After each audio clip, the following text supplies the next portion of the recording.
Hi, I'm Amy Carpenter, and this is Around Town with Amy. Today's show is on an inspiring man who is using his pain to help others. That is coming up next on Around Town with Amy.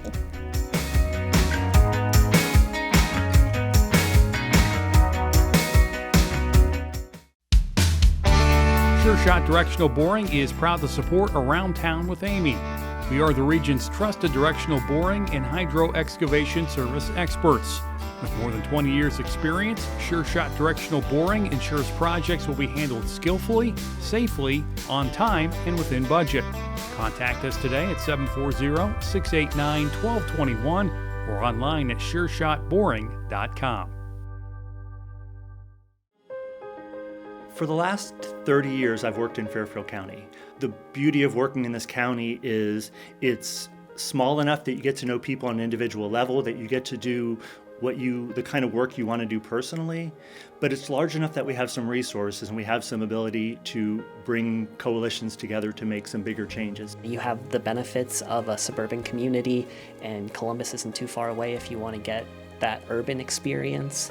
Plus, if I ever feel like I need to get away for a little bit, there's tons of great hiking around here.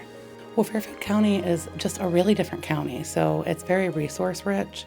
There are so many people in similar and overlapping helping fields. They make excellent community partners. We all know each other and we don't compete with each other. Like agency-wide, we're all here to serve our clients, and you know someone everywhere, you know what I mean? And so that, I just feel like that helps it to get our clients the best care. So that's a big thing for me. Community, connections, collaboration. The Fairfield County Way.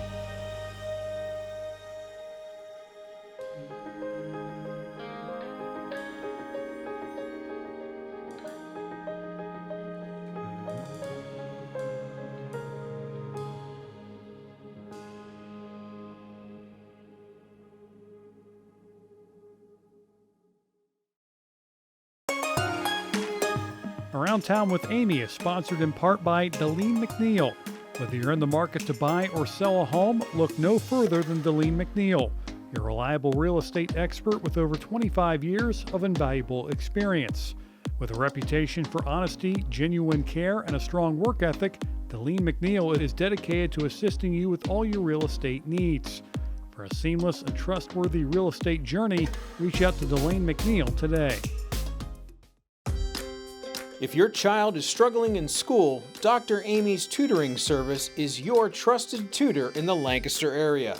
Dr. Amy has been a teacher for over 25 years and has taught kindergarten, first, second, and third grades. She has multiple degrees to help your child with reading, writing, spelling, math, science, and social studies. Dr. Amy offers one-on-one tutoring using various methods to help students improve grades, confidence, and master fundamental skills.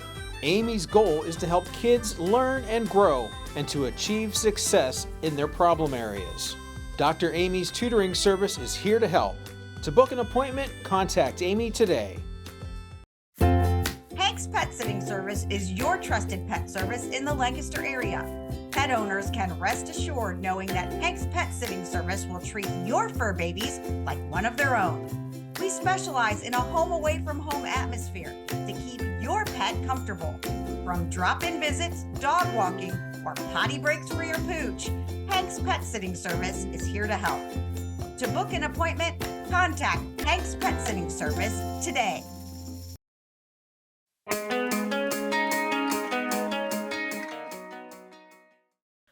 On an overcast day on September 25th, 2000, a man named Kevin Hines arrived at the Golden Gate Bridge around 10 a.m. and walked across the 2-mile stretch, crying all the way. All Kevin wanted was for one person to ask, "Are you okay?" As Kevin stood looking over the side of the bridge, officers, bikers, and runners all passed him by. This reinforced in his brain, no one cares. When Kevin got to the bridge, all he wanted to do was live. But his brain was telling him different. It whispered, "You must die now, jump now." Those were the last words Kevin heard before he hurled himself headfirst into the San Francisco Bay. A millisecond after his hands left the rail and his legs cleared it, he had an instantaneous regret for his actions and 100% recognized that he had just made the greatest mistake of his life. But it was too late. In 4 seconds, Kevin fell 75 miles an hour into the freezing water. More than 1,800 people have jumped off the Golden Gate Bridge, and Kevin is only one of 39 people to have survived. Kevin responds to why God gave him a second chance. Well, I do believe there were several God winks that occurred. I have a firm faith in God. I've had that faith since I can remember in grade school, come on up. I only lost my faith while standing atop the Golden Gate Bridge looking down. My father is fond of saying to his friends at baseball games, Kevin found him on the way down. And I prayed on the way down that I would live. I prayed to God on the way down that I would survive my jump. And I hit at 15,000 pounds of pressure, which is like a giant African elephant standing on your chest, which is unheard of, and who survives that. When I got to the surface of the water, I was drowning. I couldn't stay above, and I just kept praying, God, please save me. I don't want to die. I made a mistake over and over again. And that's when a sea lion came to my aid in the water, kept me afloat until the Coast Guard boat arrived behind me. That's why my sea lion, Herbert, is my mascot. Look, I can't tell you why I got to live and so many people have passed on, except to say that in the last 24 years of doing this work of suicide prevention, I started 7 months after my attempt. In the last 24 years of doing this work, well over 200,000 people have said this story saved their life.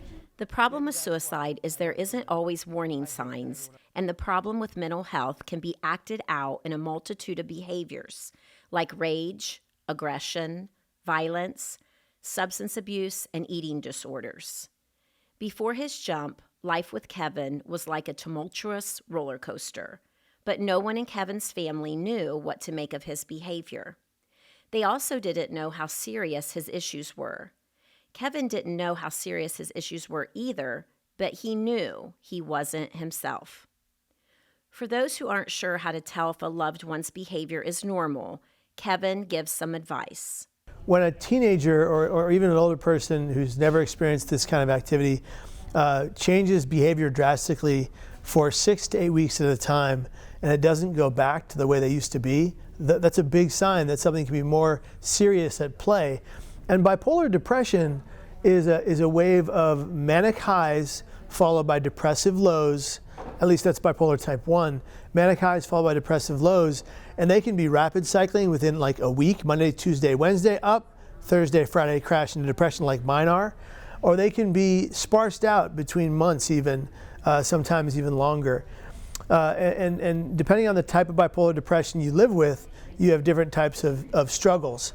But the way you look at it to be different from a teenage behavior in general is to understand that when a young person is in a sense of mania, it's a euphoric state. It's a natural high that lends itself to serious creativity, but then can be overshot and become dangerous. When mania becomes dangerous, people do things like they spend all of their life savings when they don't have, and then they're broke and they're in debt, or they go. Let's say they've never stolen anything in their entire life and they go on a stealing spree. These kinds of things can be attributed sometimes to manic behavior, but then you're going to inevitably crash into that dark abyss of depression and pain. And you're going to notice that when someone is down, despair, they feel distrust of everyone around them, they're irritable, they're angry, they potentially can be violent. All of these things can come into play with someone living with bipolar depression. Although typically, people that are living with a brain and mental health crisis are more likely to be the victim of a violent act than the perpetrator. If you are worried about someone's mental health, Kevin suggests a unique suicide risk assessment tool that contains questions that you can ask.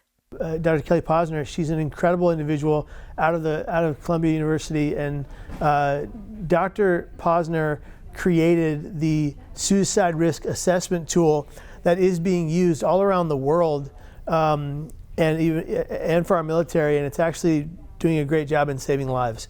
Kevin feels that everyone should be trained in suicide prevention, and it should be a conversation we are having at the breakfast, lunch, and dinner table. And the way you have that conversation is not by shying away from the truth of the issue. The way you have that conversation is you say, are you thinking of killing yourself? Have you made plans to take your life? Do you have the means? Those three questions in that order. Why? Asking the question, are you thinking of killing yourself, does not put the thought in someone's mind if it's not already there, gives them permission to speak on their pain. A pain shared is a pain halved. And you ask the question, are you thinking of killing yourself, versus the question, are you thinking of suicide, because of the taboo on the word suicide, which nobody wants to talk about. This is very different and very direct. You have to be blunt. And then are you thinking, have you made plans to take your life? You find out if they have a plan. Then you find out if they have the means to do so. If they have the means to do so, it is time to take full action to make sure they're physically safe from themselves, and call a mental health liaison, call 988, or even if you have to, call 911. Suicide is a traumatic experience on everyone involved. Kevin has a message for those affected by suicide. Those families and those loved ones lost the people they love forever, and they can't get them back, and the pain will be eternal. And I would like to say something to people who have lost loved ones to suicide. Something I want you to hear very deeply and clearly. They didn't die because of you or in spite of you. They died because of lethal emotional pain that had nothing to do with you. Take the guilt away, brush it off your shoulders. It's too much weight for anyone to bear. Kevin still lives with regret over the decision he made to take his life, and he ponders, what if things had been different? I would not be the man I am today, the advocate I am today, or the author and filmmaker, family member and friend, or even husband I am today, had it not been for what happened that day. That said, I don't want anybody else to learn the hard way like I did. I want people to learn from me to never attempt again. I can't live with regret. I've got to move forward. But for anybody who hears this story, let me make it abundantly clear. Suicide is not the answer to your problems. It's the problem. Suicide is not the solution. It's the problem. Suicidal ideations are the greatest liars we know. You don't have to listen to them.